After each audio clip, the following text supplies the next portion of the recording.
ang atong Jensen Dream. Para sa transportasyon aron iangat gikan sa kalisod ang katawhang masa. Angayang magpadayon ang tricycles, isip nagunang sakyanan sa katawhang masa. Sakyanan sa yanong katawhan. Sakyanan sa kadaghanan sa mga empleyado ug mga customers sa mga establishmento. Walay ma-face out ug walay makulban og kaldero. Hatagan og franchise ang kolorom nga mga tricycles. Apil ang mga motorized tricycles sa mga barangay. Aron nga human kini mahanay, istriktong mapatuman ang disiplina ug pag-regulate sa tanang mga pampasahero ang sakyanan sa publiko. Makahatag kini og mas maayong serbisyo sa nagkadaghan nga mga pasahero tungod sa nagkadako nga populasyon sa syudad. Mahimong regular nga makaagi ang tricycle sa National Highway basta dili lang mag-pick up og mga pasahero. Sa pag-redesign sa atong economic system, magdungag og tulo ka mga bagong rota para sa bus nga maglibot sa mga dagkong kadalanan aron maablihan sa mga bagong mga negosyo ang potensyal nga mga lugar nga nagpabiling mingaw.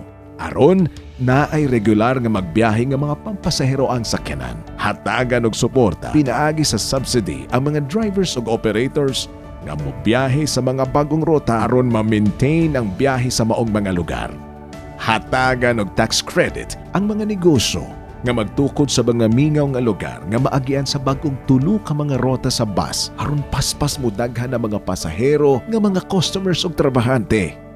Butangan og mga bus stations ang maagian sa bagong tulo ka mga rota sa bus aron didto mag-pick up og mga pasahero ang mga tricycles aron mas hapsay og hanay ang trapiko.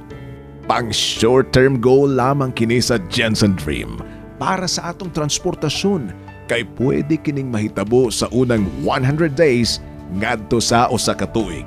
Tungod kay ang train system nga atong gipangandoy usa ka long-term goal nga pwedeng mahitabo sa 7 ka tuig pataas. Depende sa economic activity sa syudad.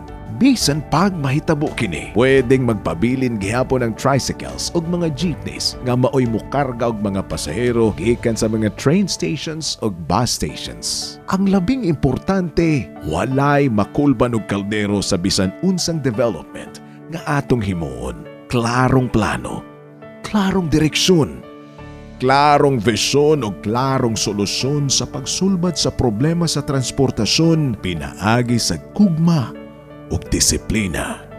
Parog Jensen!